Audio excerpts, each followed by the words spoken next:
మన ప్రభువును రక్షకుడైన యేసుక్రీస్తు నామములో మీ అందరికీ నా సర్వశుభాలు వందనాలు.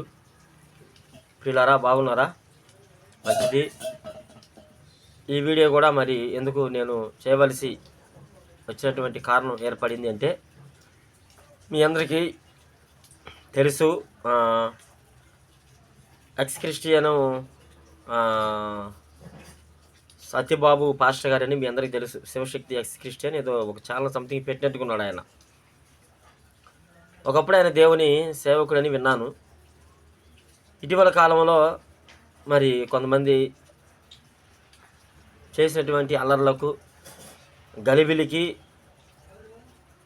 మరి ఈ సత్యబాబు గారు జీవము కలిగిన దేవుడైన యేసుప్రభు వారిని వదిలి మరలా లోకంలోనికి కలిశాడని తెలిసింది. నేను నిన్న మొన్న ఆయన వీడియోలో కూడా నేను కొన్ని చూశానండి. ఎందుకైనా ఇలా అయిపోయాడు అని చెప్తే ఆయన ఏదో చెప్పుకొచ్చాడు. ఏదో కరుణాకర్ అనే వ్యక్తి ఏదో కొన్ని పుస్తకాలు రాస్తే అవి నేను చదివాను, అవి నాకు కరెక్ట్ అనిపించింది, బైబిల్ అంతా శుద్ధ తప్పు, బైబిల్లో లెక్కలు తారుమారుగా ఉండి అని ఏదో చెప్పుకొచ్చాడు. అతను వయసులో పెద్దవాడే. ఇప్పుడు ఆయన శివశక్తిలో సంథింగ్ ఎందులోనే జాయిన్ అయినట్టుగా ఉన్నాడు మొత్తానికి నాకు తెలిసి. సరే, ఏదేమైనా బైబిల్లో మనకు ఒక మాట ఉందండి. మొదటి యోహాను భక్తుడు ఆయన ఉత్తరాలు రాస్తూ 5:16 అంటాడు కదా, మరణకరమైన పాపము ఒకటి కలదు అంటాడు. మరణకరము కాని పాపం ఉంది, మరణకరమైన పాపం ఒకటి ఉంది.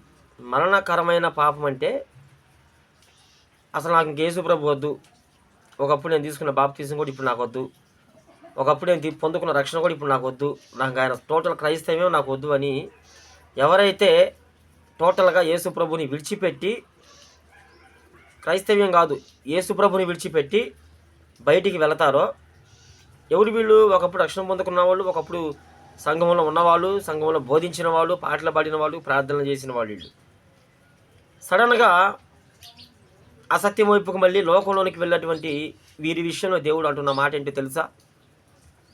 వీరు మరణకరమైన పాపము చేసిన వాళ్ళు అంటాడు ఆయన. సో ఈయన సత్యబాబు గారు మరి చూస్తే వయసుకి పెద్దవాళ్ళలాగా ఉన్నాడు, కానీ అన్నాళ్ళు దేవుని బోధ చేసి చివరికి మరి కరుణాకర్ రాసినటువంటి పుస్తకాలు ఏముందో నాకు అర్థం కాల. అవి చదివి నేను మారానని చెప్పేసి ఒక వీడియోలో చెప్పడం కూడా జరిగింది, నేను విన్నా. సరే, ఏదేమైనా సత్యబాబు గారు, నా చిన్న మాట ఒక తమ్ముడుగా తీసుకుంటావో లేకపోతే ఇంకో వేరే విధంగా తీసుకుంటావో నేను చెప్పలేను, కానీ నువ్వు ఒకప్పుడు దేవుని దగ్గర సేవకుడు కాబట్టి, ఒకప్పుడు దేవుని మాటలు బోధించావు కాబట్టి నువ్వెందుకు అలా వెళ్ళావో నాకు తెలియదు. ఇకనైనా దేవుడు నీకు సమయం ఇస్తా ఉన్నాడు.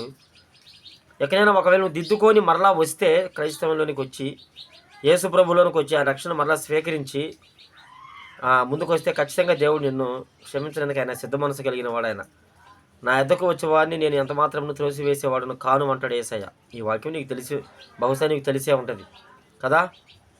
కాబట్టి నువ్వు అలా లోకంలోనికి వెళ్ళి నువ్వు బైబిల్ మీద బురద తల్లుతూ, బైబిల్కి వ్యతిరేకంగా ఉన్న వాళ్ళతో నువ్వు సపోర్ట్ చేస్తూ, చేతులు కలుపుతూ అనవసరంగా నువ్వు నీ జీవితాన్ని నువ్వు నాశనం చేసుకుంటున్నావు. కానీ బైబిల్ నువ్వు తిట్టినంత మాత్రాన బైబిల్ ఈ లెక్కలు ఎలా ఉన్నాయి, ఆ లెక్కలు ఎలా ఉన్నాయి, అబ్రహాం లెక్కలు పూర్తిగా లైఫ్ అంతా తిరకాస్తుగా ఉంది, ఇది ఎలా బైబిల్ ఏది, మీరు ఎలా నమ్ముతున్నారు, మీరు కూడా నాలాగా మారండి అని చెప్పినంత మాత్రాన క్రైస్తవులకు వచ్చిన నష్టం ఏమీ లేదు, బైబిల్కి వచ్చిన నష్టం లేదు, అంతకు మించి దేవుడికి వచ్చిన నష్టం ఏమీ లేదు. పద్ధతిమాని ఈ బైబిల్ దేవుడు ఇలా చెప్పా అలా చెప్పాడని చెప్పేసి మాట్లాడుతూ ఉండవు. నేను ఒక వీడియోలో మీ యొక్క ఆ శైలి చూసే, మాట్లాడే శైలి, నువ్వు చెప్పిన ఆ లేఖనాలు అక్కడే ఉంది ఆన్సర్, కానీ నువ్వు ఏదో దుమ్మెత్తిపోయాలని డబ్బులు కమ్ముడిపోయి నీ ఇష్టానుసారంగా నువ్వు యేసుప్రభుని వదిలిపెట్టావు. నువ్వు మరణకరమైన పాపంలో ఉండవు. ఎక్కడైనా దేవునికి మరో అవకాశం ఇస్తున్నాడు. దేవుని కృపను బట్టి నువ్వు మరలా దిద్దుకొని క్రైస్తవంలోనికి వచ్చి దేవుని స్వీకరిస్తే ఓకే, లేదంటే ఖచ్చితంగా బైబిల్ చెబుతుంది, ఈ వచనం నీకు తెలుసు, ఖచ్చితంగా నువ్వు అగ్నిగుణానికి పోయే ఛాన్స్